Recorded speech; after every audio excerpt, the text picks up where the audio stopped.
Good morning, it's Harvey Jackson. Just going to get through the Canadian and American economic data and the NOPA Crush. So let's just get into it. Weather maps, of course. Mitch Miller posted biofuel that got posted on Friday. It's a big increase in the soybean oil and the soybean biofuels use. You can see the soil biofuel use is increasing as fast as the share. Um, I thought this was interesting. The Canadian real estate market is literally following a textbook bubble, and I thought, yeah, let's just see how this compares, because I've showed this graph before, not so much this one, but the graph of the bubble, and you can see if you were to just look at this and then you look at the next graphic, you can see the stages of a bubble, and we're right here on the real estate side. So are we going to go from $800 down to $400 on real estate? That would be pretty devastating on the real estate side. Here's the Canadian annual inflation rate. It actually went up slightly from the 1.7 to the 1.8, but some of the other measures are pretty important to pay attention to: the CPI medium and the CPI trim, and it's at this 3% area. There's going to be a hard case to make to cut rates because of that increasing and just maintaining this as well at the same time. And you look at the U.S. and they're having similar issues, and they're going to be holding their rates very likely. But they have inflation that's starting to show up because of the pass through from the tariffs. Of course, Trump does not like that, but the data is showing this, and it's just what can you do? You're increasing consumer prices. Joe from Standard Grain posted this, and I thought it was kind of interesting, where you've seen the CPI in the U.S. Increase, and the corn increase at the same time up there.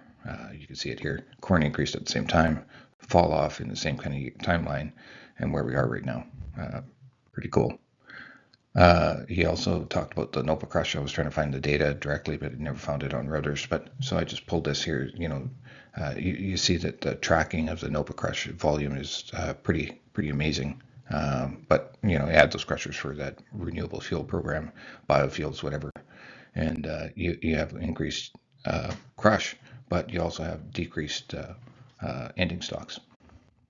All supportive for canola, of course, as well, because if it's not being used there, it's going to be used somewhere else.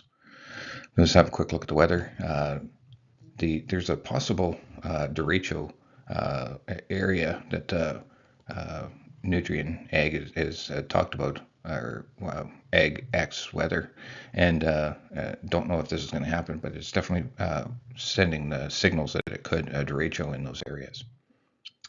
Cooler in the west provinces, and warmer down in some of the key growing areas. Here's your active weather radar. It's just going to be approaching the Great Lakes here later on today. You can see it here and moving pretty quickly. This is actually a head forecast of the day, looking at precipitation going out for a week. You can see that there's going to be some rainfall, maybe substantial rainfall.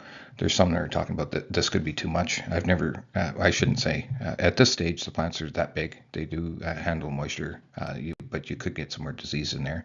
But more moisture for soybeans at this time of year is actually probably the best beneficial bang for the buck for rain. I'm showing a couple different models, the European model, and then the